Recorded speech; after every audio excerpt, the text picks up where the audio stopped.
Para ito sa mga naghahanap ng budget trending wireless headphone. Kasi nowadays, mas madami ng taong naghahanap ng wireless headphone kaysa sa wireless headset or wireless TWS. So, tingnan po natin ang full specification nito. Of course, quick unboxing na din tayo. Ayan. So, actually, na-unbox ko na ito noon at may mga nag-request kasi madalian lang last time. Guys, so sa loob ng box, una nyo pong makikita kagad ito.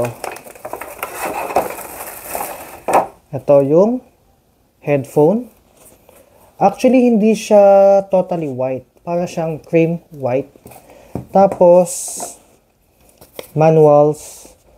Meron siyang 3.5mm aux cable. Meron din siyang Type-C cable. At another manual.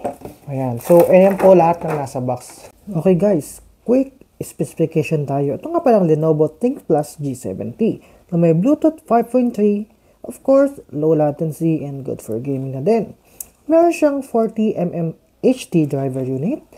Of course, may sound insulation and noise reduction na din to at may audio codec na AAC and SBC. Goods na goods to for mobile and computer user.